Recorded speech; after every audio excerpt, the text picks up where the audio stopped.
Bom, boa noite. A todos, Boa noite. eu vou te apresentar. Eu sou Ana Paula, eu sou proctologista aqui em Belo Horizonte. Vamos iniciar hoje mais uma aula da TEC sobre incontinência fecal. E hoje o serviço responsável é do IPSENG. Vou passar a palavra para o Ian Rodrigues Caldeira, que é R2 de coloproctologia do IPSENG, para poder iniciar a apresentação do caso clínico.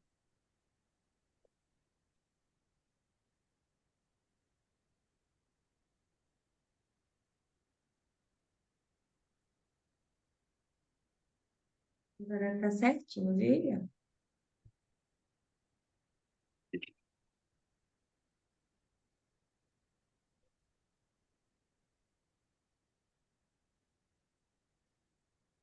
Perdi a visualização da minha tela aqui, só um minutinho.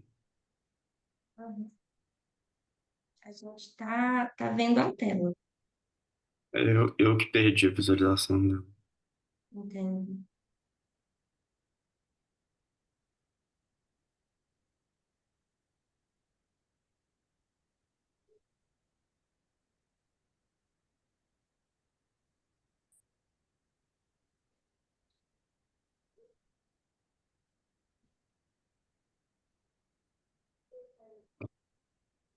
Boa noite, eu sou o Ian, R2 de Coloproctologia do IPSENG, e vou apresentar um caso clínico sobre incontinência fecal.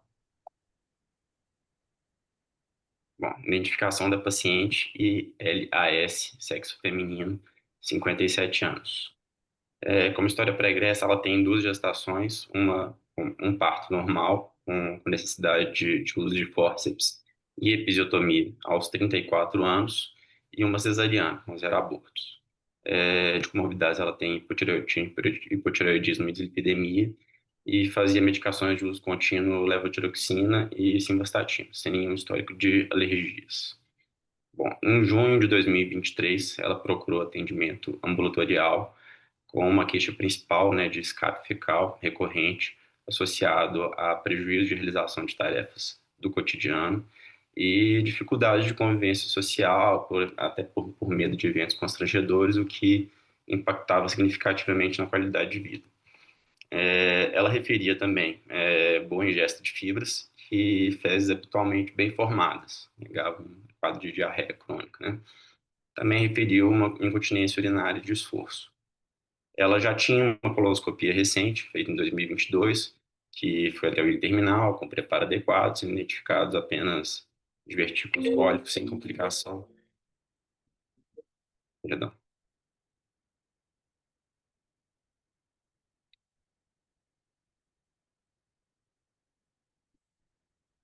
Divertículos cólicos sem sinais de complicação e pólipos em cólon transverso e reto, sendo realizados por polipectomias. Ao exame proctológico, a inspeção estática foi identificada uma cicatriz anterior, decorrente, né, provavelmente consequência dos episódios prévios obstétricos. A inspeção dinâmica não houve nenhum prolapso e já foi identificado ali um escape fecal moderado. Um toque retal, um esfíncter hipotônico, hipocontrátil, sem que fossem identificadas lesões tocáveis, com uma retocele moderada, sem nenhuma alteração de contração de contração do bulbo retal e com fezes na ampola.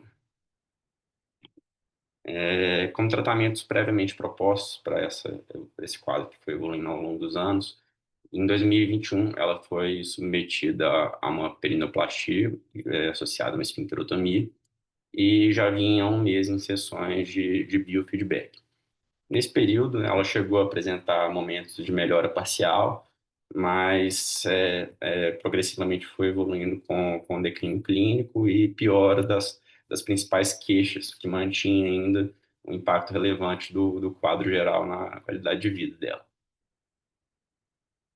Na avaliação foi feito o score de Wexner, né, na qual ela relatou que apresentava incontinência para gases, fezes líquidas e fezes sólidas frequentemente, com necessidade de uso do absorvente sempre, e com também um impacto frequente na qualidade de vida, né?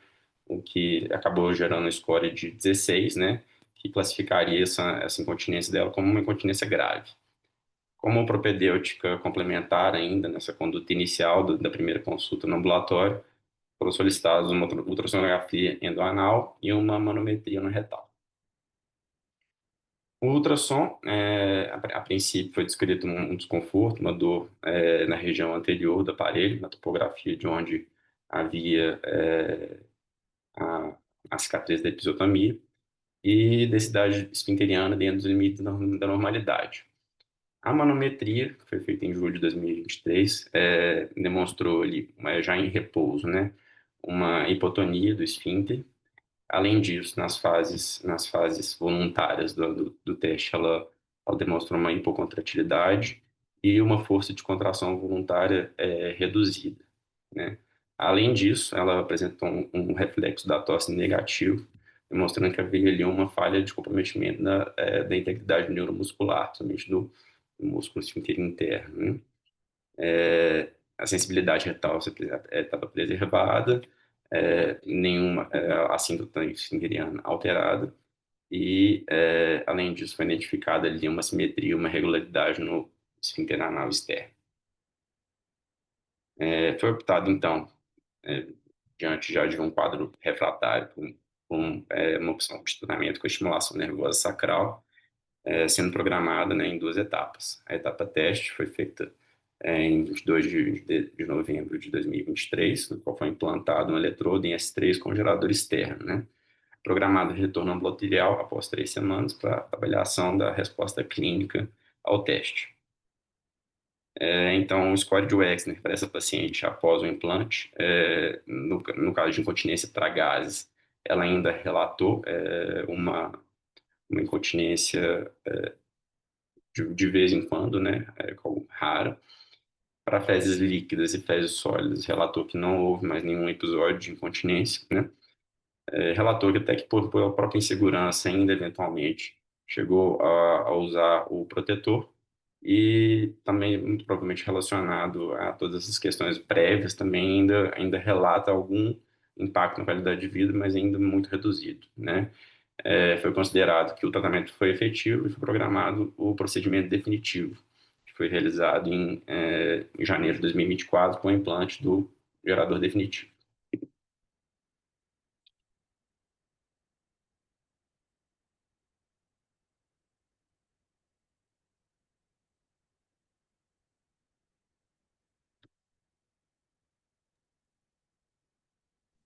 Parabéns, Ian, pela apresentação do caso. Agora eu vou então deixar abrir a palavra para o Dr. Marcos, para a gente começar a discussão sobre o caso clínico, estando disponível o serviço da UFPM e da UFMG. Boa noite a todos. Meu nome é Marcos, sou proctologista do IPSENG. Foi um caso, um paciente jovem, muito sintomático, que questionava grande impacto na qualidade de vida dela, e já tinha sido submetida a outros tratamentos, né? Apesar dela ter uma função neuromuscular, foi optado em tentar o SNS, né? Que tem mostrado resultados bons aí, mesmo com essa questão. E para ela foi um impacto positivo, né? Porque ela teve tudo, teve uma questão burocrática isso, não sei se vocês repararam que ela colocou a fase teste demorou quase um mês e meio, sim, mas foi por causa de questões de convênio liberar a segunda etapa. Então essas são hoje ainda são as desvantagens do SNS, né? O custo, quando você indica para um paciente, tem que explicar para ele que dependendo do convênio dele, o convênio vai dar aquela segurada, ele como, né, vamos dizer, cliente ali, ele tem que, às vezes, muitas vezes, brigar, às vezes, dependendo do convênio, que foi o caso dessa paciente. O convênio liberou a fase teste, mas na hora de liberar o neuroestimulador definitivo, ficou aí, e aí a paciente naquela coisa, com o neuroestimulador externo, que não pode bolhar, essas são as principais questões hoje relacionadas ainda, eu acho, na minha opinião, ao SNS, porque os resultados são muito bons. Claramente não é o procedimento de escolha assim, para todos os pacientes, porque eu acho que tem que avaliar o paciente num contexto global, né? Então, porque se eu olhar só o resultado, realmente o SNS, os resultados são muito bons, né? Mas tem que ver se o paciente é apto a realmente essa terapia, né? E se realmente vale a pena. É isso mesmo. Então, eu vou fazer uma pergunta, vou ver que o doutor Renato está aí. Doutor Renato, se você, por exemplo, tem uma paciente com uma lesão ginecológica pós-parto, né, ali do esfíncter anal, você já indicaria uma esfincteroplastia ou você aguarda um tempo, começa a fisioterapia? Como que você tem essa conduta, geralmente? Boa noite, gente. Desculpa o pequeno atraso, mas sim, parabéns pela apresentação. É, eu, eu sou bastante favorável à esfincteroplastia. Eu acho que você descreveu a paciente que a gente gosta de fazer, que a gente vê o maior benefício da esfincteroplastia, né? Então, o caso é, que o Marcos e o pessoal do IPSENG trouxeram, a gente é um caso que a gente vê com muita frequência na nossa prática, né? Uma lesão obstétrica evoluindo como incontinência fecal na paciente muito jovem, apesar da gente saber que a essintiroplastia ela é um procedimento, de certa forma, limitado em tempo quanto ao seu benefício, né? A gente vai prometer para aquela paciente algum grau de melhora temporária.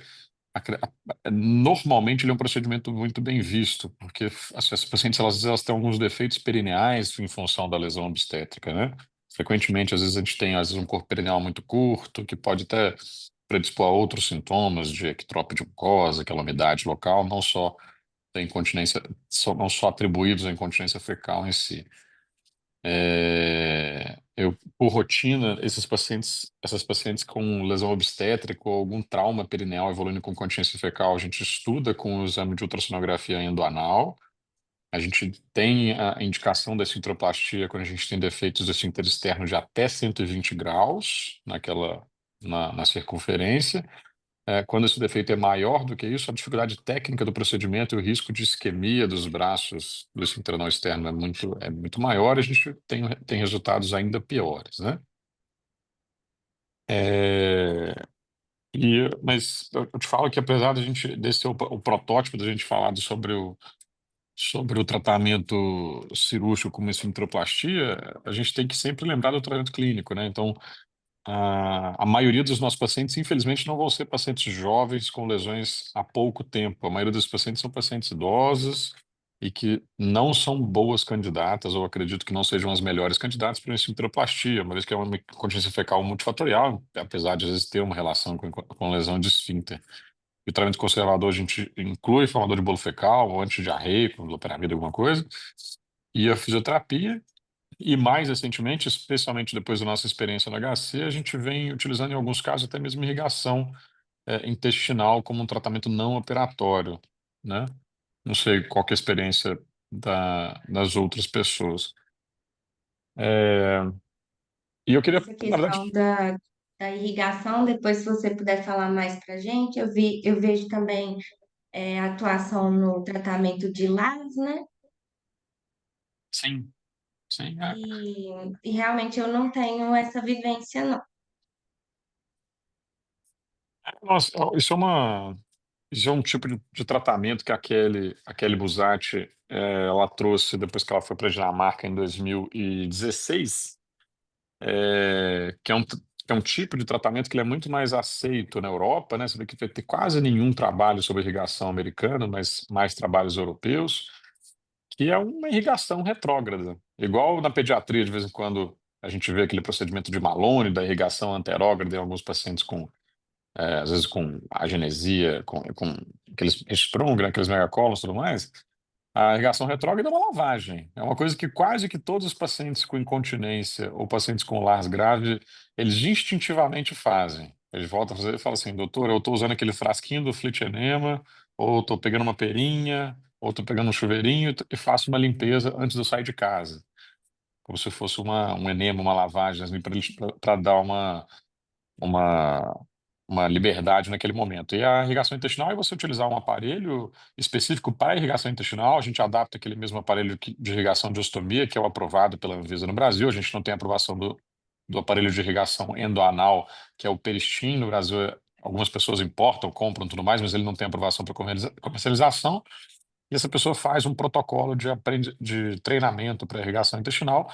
É uma é uma ferramenta super interessante no caso de incontinência fecal, quando a gente não indica um tratamento cirúrgico, ou às vezes quando a gente está numa situação de limitação de recursos, às vezes não tem disponível estimulação neurosacral, e até mesmo para constipação refratária, alguns outros casos, é uma ferramenta muito interessante. Eu queria fazer uma pergunta para todos a respeito da estimulação neurosacral. É uma coisa que que eu também vejo com muito bons olhos, mas a gente vai revendo alguns trabalhos prospectivos e segmentos de longo prazo, especialmente o trabalho Sunlars, com uma redução da eficácia da irrigação a longo prazo, claro que muito menos do que a esfincteroplastia, mas mais ou menos parecido com a esfincteroplastia. Acho que cada um de nós aqui no Brasil tem poucos casos, né? As pessoas que mais fazem, algumas dezenas, né? Eu queria ver com você se alguém teve alguma já experiência em termos de perda de eletrodos, né, ou de gerador, ou então de falha da neuroestimulação sacral. Às vezes eu tenho um pouquinho de medo quando eu vejo coisas com uma resposta muito boa, acima de 80, 90%, igual foi nos primeiros trabalhos.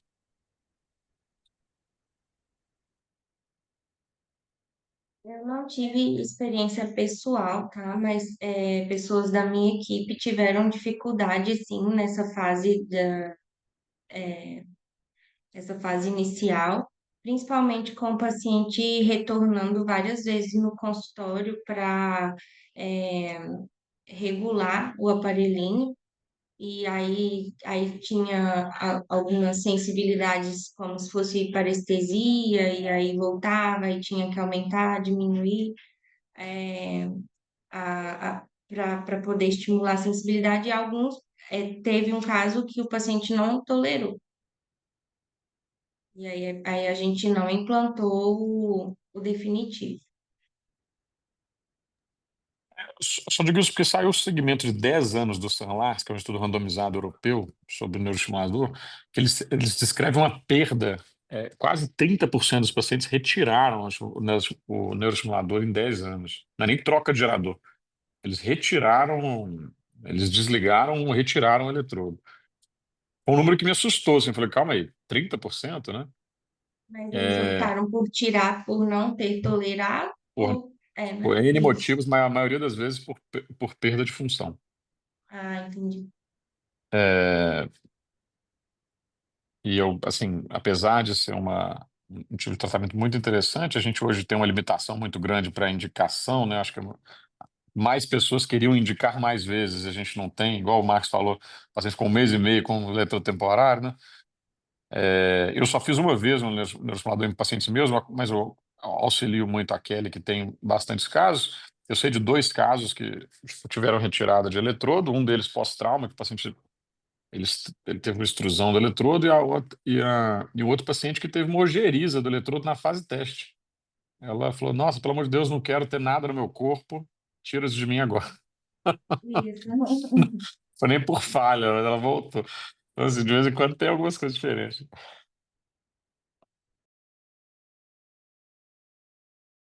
E eu vou fazer uma pergunta agora para o doutor Emerson.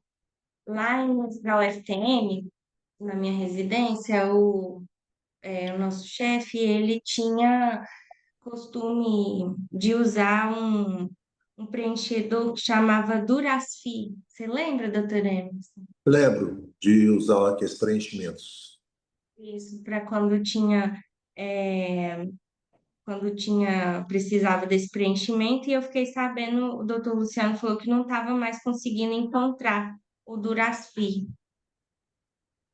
O que a gente percebe que a incontinência fecal é uma coisa meio complicada, né? Aqui foi citado no caso, muito bem citado, a estimulação sacral, que seria o desejo de todos nós, né, conseguir essa estimulação porque o paciente teria uma resposta mais definitiva. O problema é que nós temos também outros problemas, não só ginecológicos, dessa incontinência fecal, e tem pacientes que não têm condição de usar isso, né? Não tem condição financeira para usar esse eletrodo, que não é barato. Eu não sei quanto está o custo atual. E o que a gente procura fazer? Tenta fazer o reparo E, por exemplo, recentemente, semana passada, o pessoal da ginecologia foi fazer um parto normal e a paciente teve uma lesão da musculatura perineal e a mucosa retal ficou toda exposta. Quando acontece isso, o que a gente procura fazer? A gente tenta fazer o reparo imediato da melhor forma possível para justamente evitar essas alterações no futuro.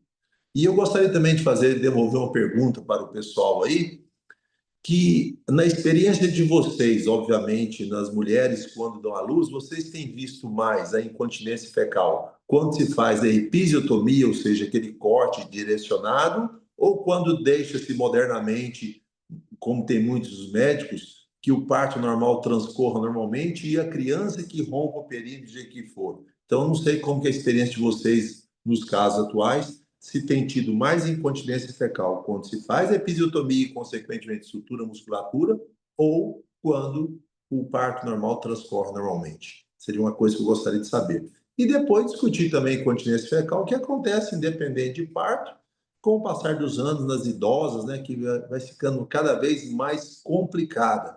Fazer perineoplastia posterior, fazer plastia de músculo, não é coisa fácil porque perde musculatura, perde tudo, perde tônus.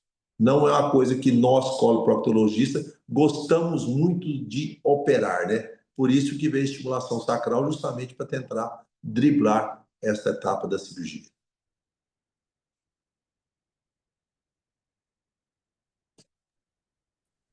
Eu estou afiado nesse tema, que eu participei de uma banca há pouco tempo sobre OASES, né?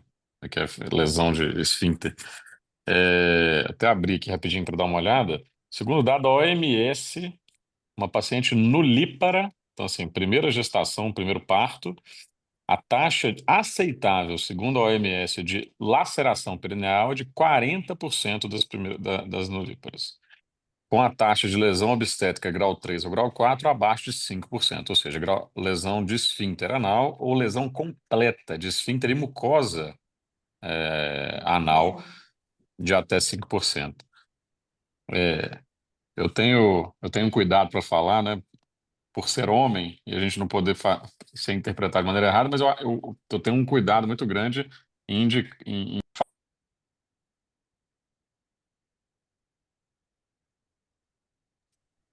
caiu aqui, em falar a respeito do parto vaginal como um parto natural, porque eu acho que é um risco muito grande de lesão esfincteriana, especialmente do ponto de vista coloproctológico pela lesão esfincteriana, né? Mas assim, eu acho taxas muito altas. Se a gente for pensar, a maioria dessas pacientes, elas não vão ter sintomas no momento, são pacientes muito novas, que conseguem compensar eventual perda esfincteriana. E se eu não me engano, o trabalho de mestrado ou doutorado da Estela, ela fez uma avaliação de ultrassonografia endoanal de pacientes assintomáticas pós-parto, com uma taxa também muito alta de desinserção de bulbo retal, de algumas lesões anatômicas de musculatura, né? A grande verdade é que nem sempre isso se traduz em incontinência fecal naquele momento, né? A gente vai ver aquelas pacientes pós-parto com 60, 70 anos manifestando os primeiros sintomas de incontinência. Eu concordo totalmente, Emerson. Não acredito que é uma doença de tratamento cirúrgico. A eletroestimulação, né, a neuroestimulação sacral, ela tem uma capacidade de melhoria de sintomas, talvez por diversos outros métodos que não apenas a gente não traduzir a doença numa doença mecânica, né, de aumentar a pressão, aumentar a força de musculatura, não é isso, né? Neste trabalho, citou alguma coisa com relação a fazer a episiotomia ou deixar o parto normal transcorrer o mais normal possível, não? De taxa de incontinência? Especialmente sobre isso, não, Emerson. Eu sei que Eu também tenho a impressão de que a episiotomia tem menor taxa. Que eu acho que deve ser a sua impressão. E a gente vê na mesma escola ginecologistas que preferem deixar o parto transcorrer normal, obstetras no caso, né? Transcorrer normal o parto, e obstetras que ainda fazem episiotomia na escola mais antiga e, consequentemente, faz o reparo no momento da musculatura, né? Então, achava interessante tivesse um trabalho já que estão fazendo ultrassom para tentar comparar isso e ajudar os próprios obstetras no futuro, né, a ter um parecer. Sim. Porque agora, como se diz, agora está sobrando músculo, não faz falta. Mas no futuro, né, pode ser que faça. É igualzinho a história Exatamente. esfincterotomia na fissura anal, né? Exatamente. Agora tá tudo bem. Depois, né? Compartilho totalmente. Então, obrigada, pessoal, pela discussão. Eu vou passar a palavra, então, para o doutor Marcos Lana, para a apresentação da aula, e depois também, se surgirem mais algumas dúvidas ou alguém quiser comentar alguma coisa, a gente pode comentar novamente, tá bom?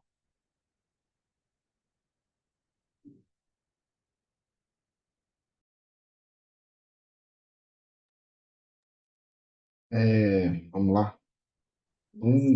Você só não está cheia, assim. Não, peraí. Compartilhou, mas não está.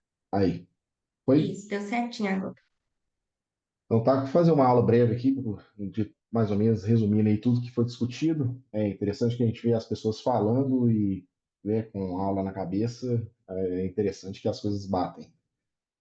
Então, o tema é esse aí, incontinência fecal, quando operar, qual técnica escolher. Então, a gente vê que é difícil, tem que olhar uma avaliação individualizada para cada paciente e com várias opções. Então, uma definição, né, que é a incapacidade de controlar a eliminação de fezes e gases, né, a continência, comprometendo a qualidade de vida.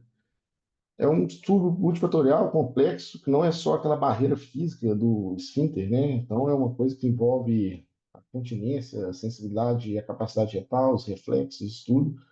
Isso bem sendo estudado, principalmente depois do advento da manipulação, que inicialmente foi feita, ninguém sabia como ela funcionava direito, mas viu que tinha resultado. Então, viu que é muito mais do que só a coisa física ali né, da força do músculo, né, que é a causa. Então, é o equilíbrio do tônus basal, muito da contração voluntária, da capacidade retal, da sensibilidade e da integridade neurológica. Então, quando um desses elementos falha, normalmente o paciente pode apresentar sintomas, seja ele graves ou não, comprometendo ou não a qualidade de vida. Então, resumindo assim, então o esfíncter até normalmente é o tônus basal, o externo é aquela contração voluntária, o pulso retal ajudando ali também. O reto, quando a paciente às vezes tem algum problema retal, alguma coisa, pode gerar incontinência, que às vezes o tratamento pode ir, né? Às vezes o paciente vai chegar te questionando incontinência e ele vai ter uma retite, né, pro IST, aí você trata e melhora. E tem uma questão nervosa também. Então, as causas aí, a traumática, que foi bastante citada, aí, principalmente o trauma obstétrico, vai ter os traumas pélvicos complexos aí, que acontecem, pacientes que às vezes têm lesões musculares. E cirurgia, não podemos deixar de incluir também as nossas cirurgias, né? As fisturectomias, com esfincterotomias, hemorroidectomias e as fistulectomias, né? Sempre, são bastante importantes. Causas neurológicas, como AVC, drogas múltiplas, citado pelo Emerson aí aquela continência que vem aumentando muito aí com o aumento da expectativa de vida, idade avançada, atrofia muscular, e como também as causas diarreicas e inflamatórias, que às vezes o tratamento vai ser tratar a causa e não. Então, como sempre, tem que ser uma história detalhada sobre os CAPs, avaliar a questão psicossocial do paciente. O paciente, muitas vezes, chega ao consultório deprimido, obviamente, a história pregressa, cirúrgica, obstétrica. Se ele está evitando a qualidade de vida, o uso de fraldas, um exame físico detalhado, perineal, com toque, e tem as escalas. Brown-Parks, que é uma escala inicial mais simples, que numera de 1 a 4. Pacientes são continentes, 4 totalmente incontinentes, visando só a questão da continência. A escala de Wechsler, que é vamos dizer assim, uma evolução disso aí, que olha outros fatores, que foi até utilizado na paciente do caso. E hoje tem o score aí de qualidade de vida, utilizado pela Sociedade Americana, que visa olhar alguns fatores, se o paciente tem isso ou não, muito voltado para a qualidade de vida, ela vai pontuando, né? Por exemplo, a paciente evita viajar, ela pontua, ela evita ir para casa de amigos, com isso focando mais nessa questão de qualidade de vida do que em si da continência, o número de escapes, se perde, pesa ou não. Então, aqui já foi mostrado a escala do Excel, o quadro mais só para elucidar. De zero, uma continência perfeita, acima de 9, uma continência grave. Então, cada paciente isso. E a mais importante dessa escala, eu acho, para a nossa prática clínica, é para comparar a evolução clínica, antes e depois do seu tratamento, principalmente se você fizer uma cirurgia no seu paciente. Então, faz o Wexner antes, né, propõe ali, e depois você repete ali para você avaliar a boa resposta ou não. Alguns exames, os exames que nós temos hoje, acho que são imprescindíveis, principalmente a manometria anorretal e o ultrassom. Ultrassom, principalmente, quando você suspeita de lesões anatômicas. A manometria, para você tentar entender a fisiopatologia ali da causa daquela incontinência. A ressonância, para dar aquela, para avaliar globalmente, ver se tem um descenso, se tem uma contração paradoxal, se tem uma outra, um prolapso de outro compartimento associado. E a eletromiografia, um caso mais específico, vem um exame que vem em desuso, por ser um exame doloroso, pouco disponível. Então, considerações gerais do tratamento, focar na qualidade de vida do paciente, não focar só nos sintomas, focar ali e ver o paciente como um todo. E também não adianta você querer tratar um paciente com uma cirurgia supraumenobrolante se você é um idoso, acamado, querer fazer aquilo, o impossível ali, se o paciente mesmo, ele, na qualidade de vida dele, não vai mudar em nada. Tem que ser uma abordagem escalonadas, né? E de acordo com a idade do paciente, e como foi citado aí pelos colegas, o tratamento conservador é o passo inicial, deve ser tentado para todos os pacientes antes de qualquer tratamento cirúrgico. Né? E esse tratamento consiste basicamente em dieta, ajuste na consistência fecal com formador de bolo fecal, fibras insolúveis ou não, antidiarreicos, como loperamida, entre outros. Um treinamento evacuatório, às vezes você orienta o paciente, tentar evacuar ali nos determinados horários, antes das suas atividades e tudo, para não ter aquele escape nos momentos inoportunos. Biofeedback, que apesar de estatisticamente não mostrar muitos benefícios, na prática ajuda bastante o paciente, treina o paciente, melhora essa questão da sensibilidade retal, entre outros, ajudando aí no tratamento. E a irrigação, né, foi muito bem falado aí pelo Renato, que realmente que acho que realmente aqui a gente tem uma certa resistência, mas o paciente que se adapta bem, ele aprende a fazer a irrigação, higienizar o reto, a parte toda e ajudando ele aí na qualidade dele, conseguindo fazer as suas coisas. Então, isso melhorando aí, por exemplo, os scores de qualidade de vida. Então, começando pela esfincteroplastia, quando tem a falha, então, o fundador tem um defeito anatômico documentado, quando está com sintomas moderados a graves, e o paciente motivado para isso. Então, esses são a esfintoplastia é o procedimento cirúrgico, né, que ele é bem útil ainda, ele é simples, então ele visa reparar ali o defeito do esfíncter anal externo, principalmente, mais indicado em pacientes mais jovens, secundários a trauma obstétrico, que foi citado aí bastante na discussão, ou cirúrgicos ou acidentais, e o objetivo é restaurar aí essa questão funcional.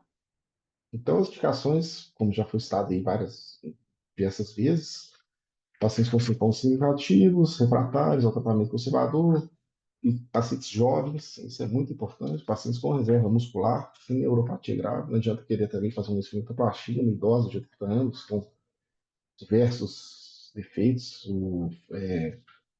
e atrofia muscular.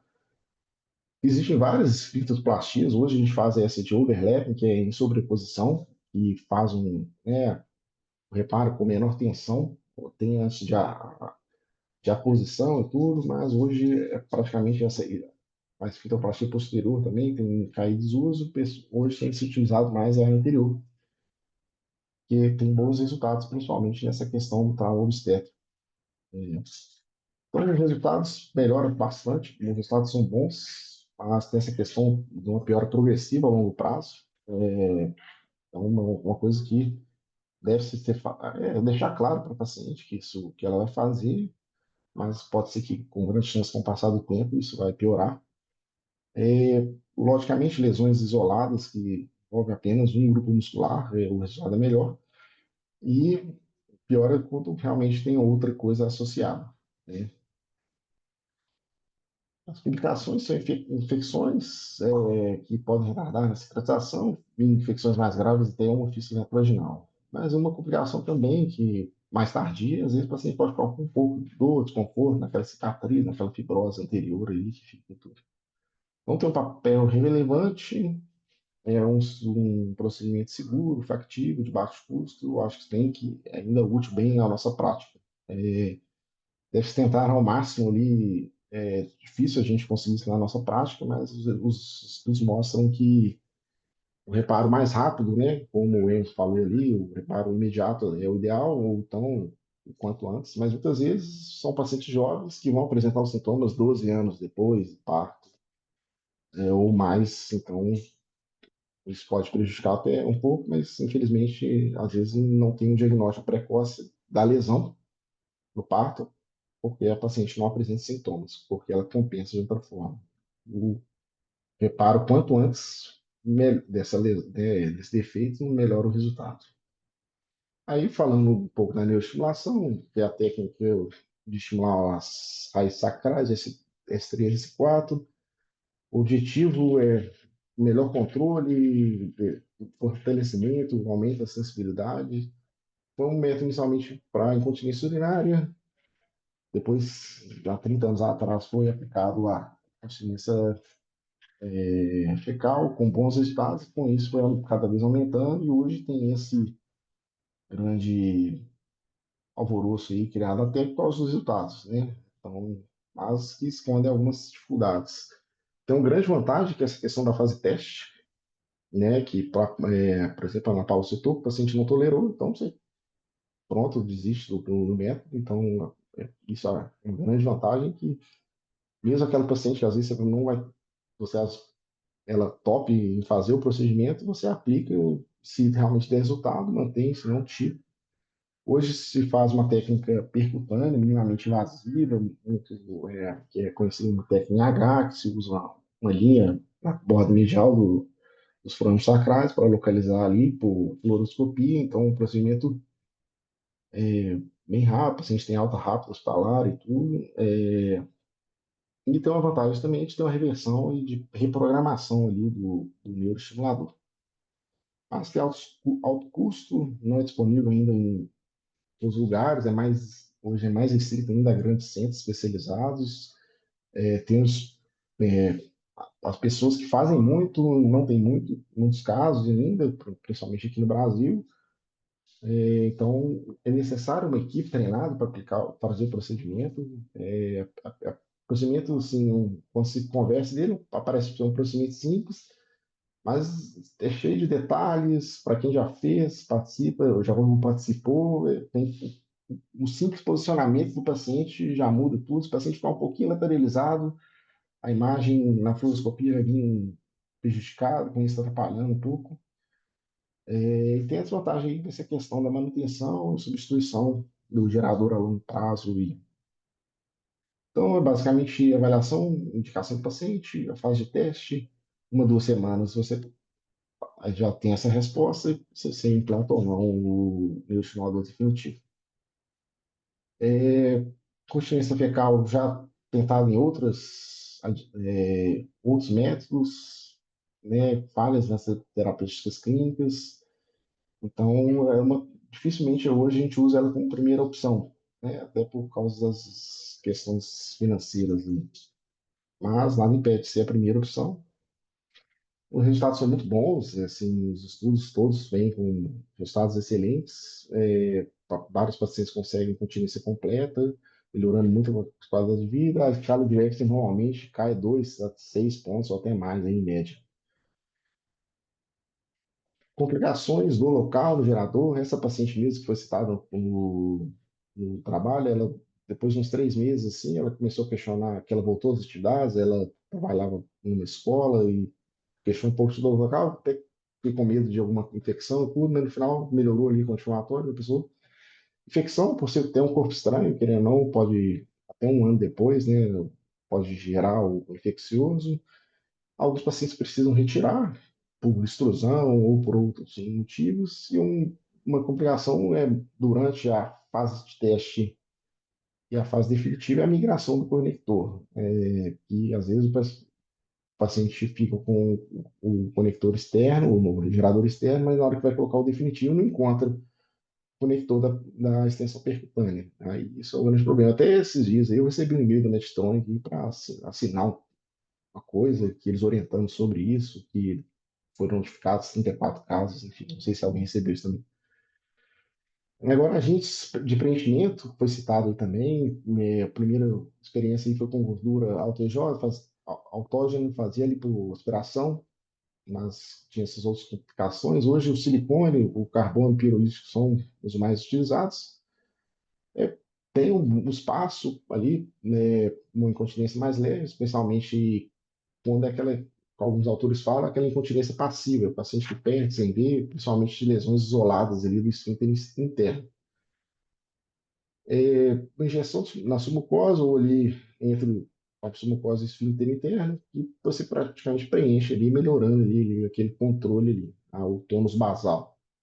Né? Pode ser guiado por ultrassom ou simplesmente com um toque. Então, é um procedimento que pode ser feito em bloco cirúrgico, como também ambulatorialmente, sob anestesia local, dependendo da estrutura do local. Tem complicações, né? Dor, prurido, infecção, a migração do material, a extrusão também, e às vezes pode se colocar um volume excessivo, né? E o paciente ter dificuldades. É um procedimento minimamente invasivo, mas tem um custo elevado, mas também, porém, é eficaz para casos selecionados. As transposições musculares são procedimentos que né, vêm perdendo espaço, são procedimentos complexos, que os músculos mais utilizados é o grácil e o glúteo máximo, que você pega esses músculos e coloca ali, faz o reparo ali o defeito utilizando esses dois músculos. São musculaturas estriadas que têm dificuldade de manter a contração tônica em repouso, então por isso que o resultado funcional às vezes é muito ruim, o paciente precisa realizar uma contração. Então a situação hoje está caindo em desuso, por ser procedimento complexo, mas realizado pouco em outros locais, além de simples, mas ganhou um pouco aí de força depois que veio a eletroestimulação, né, que aí consegue resolver aquela questão do tônus. O esfíncter artificial, se eu for parar assim, é uma coisa interessante, mas vamos dizer assim, é uma engenhosidade que basicamente é um cuffzinho que você coloca ali no nível do anel anorretal, um balão reservatório que fica na região suprapúbica, e tem uma bombinha controladora, que é nada mais um botãozinho que controla esse fluxo entre o cuff e o balão. O cuff ativado, o canal anal fica fechado. Quando você aperta, o líquido vai para o balão e a fé sai, depois retornando o cuff. Pacientes com déficit cognitivo não conseguem utilizar, então não é uma opção. Se tem alguma fibrose local ou uma radioterapia, uma coisa, não é bom. Tem um ótimo resultado, mas a custas de altíssimas taxas de complicações, infecção altas, tem trabalhos que falam de até 76% de infecção em pós-operatório imediato, infecção precoce, tem extrusão e também a longo prazo, normalmente, a aparelhagem dá problema, precisando ser retirado e tudo. Então, isso que as complicações do procedimento que inviabilizou um pouco essa técnica, mas ainda, dependendo do caso, pode ser utilizado. A colostomia não podemos deixar de esquecer que é uma opção, mas deve ser ali uma exceção, mas é para aqueles pacientes mais acamados, institucionalizados, com dificuldade de cuidado local, que às vezes está tendo muita infecção urinária, ou até portadores de lesão medular, mas a gente não pode esquecer que é uma opção. Né? Alguns pacientes que são feitos, às vezes, ajudam esse caso. Então, essas considerações, o tratamento deve ser individualizado, a escolha da técnica depende da história clínica, da avaliação funcional, da anatomia esfinteriana. A esfinteroplastia tem é uma boa opção, mas nos casos mais graves, a neuroestimulação pode entrar. como opção, e os outros procedimentos são opções, quando bem indicados, podem ajudar os pacientes. Sim, obrigado. Obrigada, doutor Marcos, pela revisão sobre o tema, muito bem apresentado. E então agora eu vou abrir a palavra, se mais alguém quiser fazer alguma pergunta, se algum residente quiser fazer alguma pergunta, quiser mandar para mim, para eu fazer.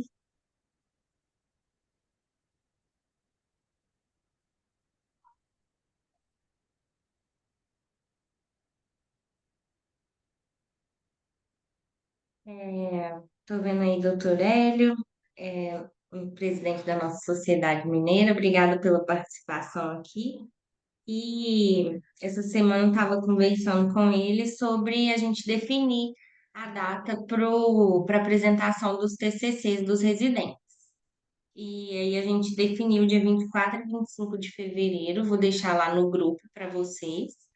E então já vão se preparando, porque mais ou menos no finalzinho de fevereiro, depois do carnaval, a gente vai ter a nossa apresentação dos TCCs.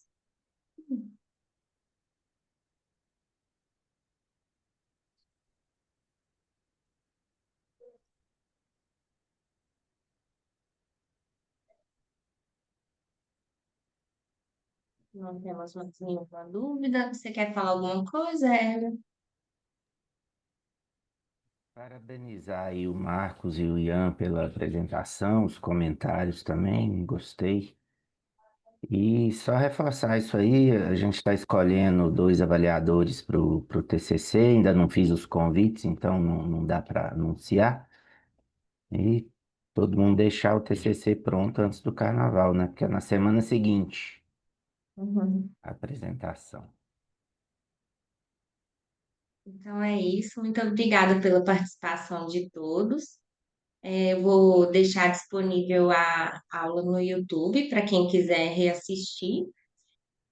Boa noite. Obrigada, Marcos, pela participação. Obrigada, Ian. Boa Obrigada, doutor noite. Enes. Está aí, ó, trabalhando. Não, já estou aqui no bloco, estava esperando. Estou sentadinho aguardando aqui. Vai Isso dar certo. aí.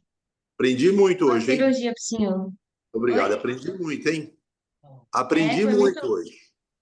Muita muito boa a tecnologia. discussão. Muito obrigada por todos. Até logo para vocês, gente. Boa noite, hein? Até. Boa Tchau. noite, Tchau, até boa logo. noite. Tchau, gente. Obrigado. Tchau, tchau. Obrigada.